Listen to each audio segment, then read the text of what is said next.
24/7 India में हाजिर मैं आपके साथ चंदा यादव। खबरों की शुरुआत करेंगे। पहली खबर आपको सीहोर से बता दें, जहां पर किसान आंदोलन को लेकर लगातार यहां पर तमाम जगह भारत बंद का असर भी देखने को मिला है। आपको बता दें कि मुख्यमंत्री के गृह जिले में मंगलवार को किसान संगठन के आह्वान पर नगर सहित क्षेत्र में बंद का मिला जुला असर रहा। कांग्रेस के स्थानीय नेता दुकानों को बंद करवाने को लेकर सड़कों पर उतरे। इसका असर यह हुआ कि पूरी दुकान बंद मिली तो कहीं दुकानें खुली भी नजर आई, जिससे किसानों का यह बंद का मिला जुला असर भी देखने को मिला है। किरण रांका की रिपोर्ट। आज हमने और किसान संगठन के जो आह्वान के ऊपर पूरे देश में बंद था, उसको लेकर के कांग्रेस पार्टी ने और सभी विपक्षी दलों ने किसानों का समर्थन किया। उसके तहत ही पूरी कांग्रेस पार्टी ने आज किसानों के समर्थन में बंद की मांग की थी और व्यापारियों ने पूरी तरह से सहयोग दिया और बस स्टैंड से लेके बुधवारा से लेके बड़ा बाजार से लेके पूरा बाजार बंद किया। तो निश्चित तौर से व्यापारियों का सहयोग, और व्यापारी दबी जुबान से ये मानते हैं कि सही बात है, किसानों की तरक्की से ही देश की तरक्की है और इस कानून में बदलाव होना चाहिए। भाजपा कह रही है कि किसानों के हित का बिल है, इसे आप किस तरह देखते हैं? एक बात बताइए, अगर भाजपा कह रही किसानों का हित का बिल है तो उनकी 35 साल 40 साल पुराने समर्थक हरसिमरत कौर ने क्यों इस्तीफा दिया? उनके मुख्यमंत्री और उनके कृषि मंत्री और प्रधानमंत्री क्यों नहीं समझा पा रहे कि हित का बिल है? आप ये बताइए, ये तो आज़ादी से आज तक पहली बार ऐसा हो रहा है कि कोई सरकार किसी के हित में काम कर रही है और उस हिंदुस्तान के एक भी व्यक्ति को, एक भी किसान को ये समझ नहीं आ रहा कि ये उनके हित की बात है। और ये तो अरे भैया, ये हित की बात उनके नहीं है, ये नरेंद्र मोदी जी के जो मालिक है अडानी और अंबानी, उनके हित की बात है। किसानों के खाद्यान्न, किसानों की फसल, किसानों की ज़मीन और उपभोक्ताओं का जो मार्केट है जहां से उपभोक्ता खाने का अनाज खरीदता, उस सब के ऊपर अडानी और अंबानी को कब्जा देने की तैयारी है उनकी। अगर एक बात बताइए, जब आंदोलन चल रहा, 4 राउंड की वार्ता हो गई, 4 राउंड के वार्ता के बावजूद भी केंद्रीय कृषि मंत्री नरेंद्र सिंह तोमर कह रहा है कि हमने किसानों से वो सुझाव मांगे।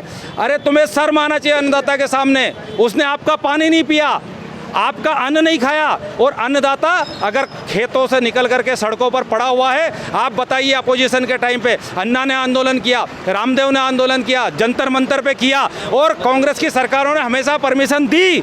इस बार ऐसा कौन सा अंग्रेजों का शासन है, अंग्रेजों की वंशावली का शासन है कि किसान को दिल्ली के जंतर मंतर पे और रामलीला मैदान में नहीं जाने दिया गया? नरेंद्र मोदी 100% उद्योगपतियों की दलाली कर रहे हैं। उसका यह सबूत है कि पूरे देश में सिर्फ अडानी और अंबानी और उद्योगपतियों की आमदनी बढ़ी है। और कृषि बिल को तो मैं आपको एक लाइन में आइडेंटिफाई करता हूं।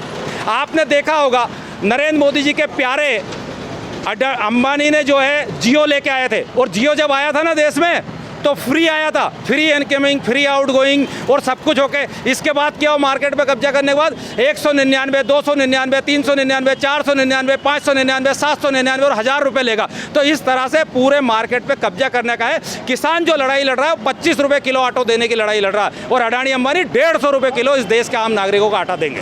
हमको पूरे देश के व्यापारियों का भी सम्मान मिल रहा है, और मजदूर का, किसानों का तो सहयोग इसलिए मिल रहा है कि वो 10 दिन से दिल्ली की बॉर्डर के ऊपर 130 करोड़ किसान मैदान में खड़ा हुआ है। कोई भी किसान यूनियन या संगठन नरेंद्र मोदी या नरेंद्र सिंह तोमर या अडानी अंबानी या सब बीजेपी की कोई मदद इसलिए नहीं कर रहा है कि वो उनको एक मजदूर बनाना चाहते हैं। सारे बड़े बड़े उद्योगपतियों को ज़मीन देना चाह रहे हैं और उनके साथ अन्याय कर रहे हैं, और किसान उसकी दमतोड़ से लड़ाई लड़ रहे हैं, और हम भी उनके साथ हैं। और पूरे मार्केट में हम जब घूमे तो हमारे हाथ जोड़ के हमने जब प्रार्थना की किसानों से, तो उनने हमको उसमें संरक्षण दिया और उन्होंने हमारी मदद की और हमारा सहयोग किया। भाजपा आप पर कांग्रेस की आड़ में राजनीति करने का आरोप लगा रही है। ये कांग्रेस का आंदोलन नहीं है, ये किसानों का आंदोलन है। भाजपा नहीं, पूरे विपक्षी दलों ने, इसमें जो उनके सहयोगी दल थे घटक, उनने भी उनका सहयोग किया है। कांग्रेस में भी उससे सहयोग कर रही है। जब जनहित की लड़ाई लड़ी जाती है तो किसान इसका देश 80% हिंदुस्तान में किसान और मजदूर निवास करता है।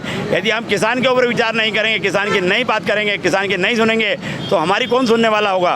तो हम ये चाहते हैं कि किसानों को उसको न्याय मिले, और 3 जो काले कानून इनने बनाए हैं इनको वापस ले जाएँ, और जिससे किसान का हित हो। बाकी खबरों के लिए बने रहिए न्यूज़ 24/7 इंडिया के साथ। नमस्कार।